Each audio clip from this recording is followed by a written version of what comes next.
welcome back. We are going to get ready to read chapter 18 of Two Dogs in a Trench Coat Go to School. We are nearing the end of this wonderful book. I hope you have been enjoying it as much as I have been enjoying reading it to you guys. So here we go. "We have saved the day," said Watto as he and Sassy burst into Stuart's room. "We are the winners. We are all good dogs." Watto handed Stuart the information sheets. Sassy flopped on the rug and fell asleep immediately. "Wait, where did you find these?" said Stuart. "Mrs. Toohey gave them to us. She is the nicest." Stuart sharpened his pencil. "After all this fuss, I'm going to use my neatest handwriting to fill this thing out." He took his time, writing carefully. After a while, he stopped writing and frowned. "What's the matter?" said Watto. "Is filling out the information sheet not as fun as we thought it would be?"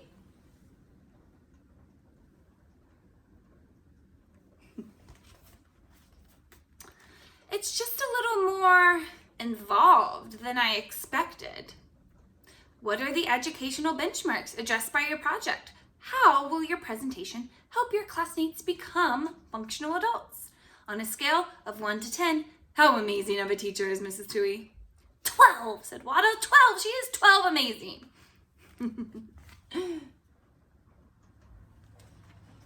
"Squirrels are so educational," said Sassy, yawning. "And they will help your classmates become functional adults." "How?" said Stuart. "After seeing everyone's projects today, it feels like my project might need a bit more. Like maybe you should talk about how squirrels build a cocoon, and after 3 years they crack it open and it's all acorns inside," said Watto. "That's not true at all," said Stuart. "It sounds true to me," said Watto. "The point is, squirrels can't be trusted," said Sassy. "You know what we're all experts in now? Velocity. You should do something about the velocity of squirrels," said Watto. "What, like throw a squirrel to show how far it goes?" said Stuart. "Yes," said both dogs at once. "You should definitely throw a squirrel," said Sassy. "This is going to be the greatest day of my life," said Watto. "Stuart throwing a squirrel is something I have never realized I needed until right this moment." "I guess I could throw the squirrel-shaped dog toy," said Stuart. "Though I'm not sure how throwing a squirrel will be educational." "It will be so educational," said Sassy. "It will teach everyone how unpredictable squirrels are," said Watto. "You never know what's next with squirrels."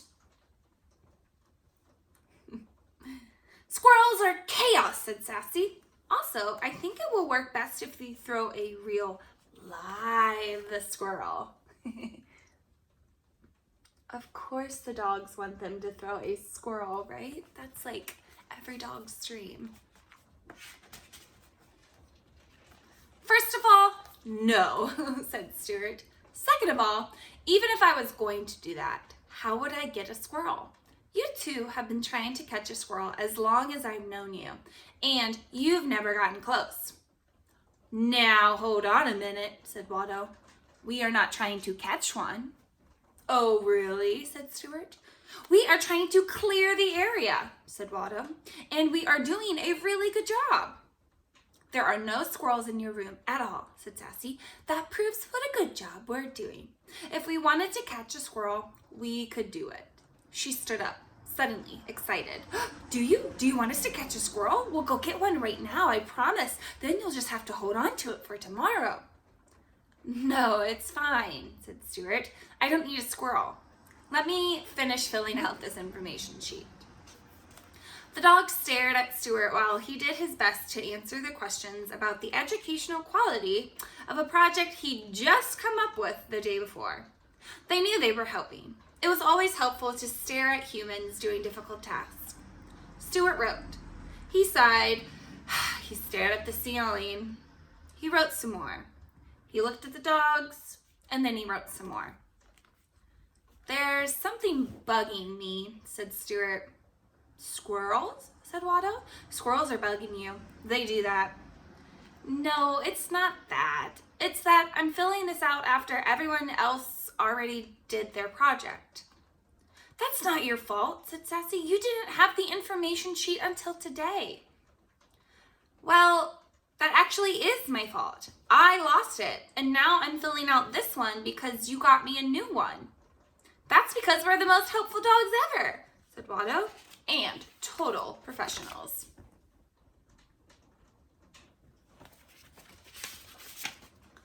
Right, but I think you've given me what is known as an unfair advantage.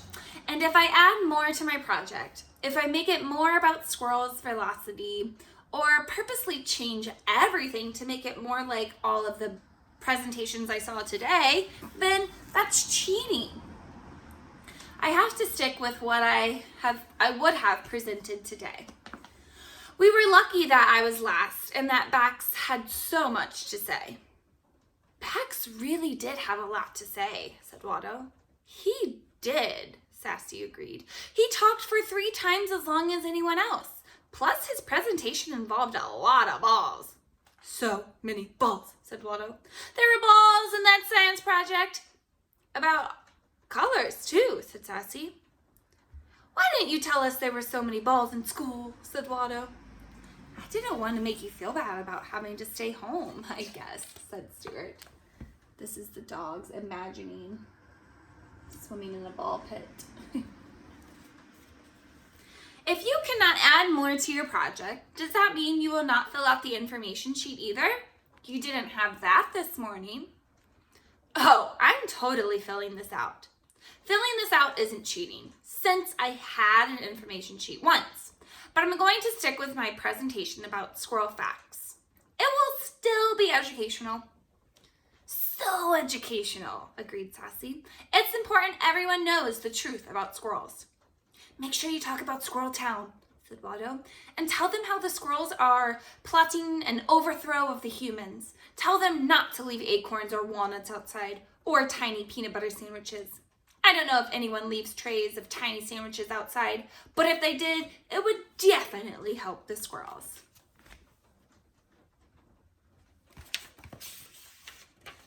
Do humans do that? Said Sassy. Humans should not do that. They should also not build tiny cozy squirrel huts high in trees with tiny blankets and hand-knit squirrel hats. She yawned. I don't know where you two are getting your information, said Stuart, but all of that is wrong, I think. I'm pretty sure. You can never be completely sure, said Watto. The squirrels control everything. Before you know it, you'll be making them sandwiches and sewing them mittens. Remember this, said Sassy. Squirrels mean chaos. They are watching our every move. I'll be right back, said Stuart. He left the room and came back a few minutes later with a new rawhide bones.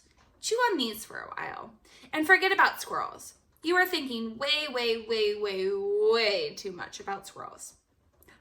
Who said anything about squirrels? Said Watto. Hand over the bone now, said Sassy. Please. And that is the end of chapter 18, so stay tuned for chapter 19.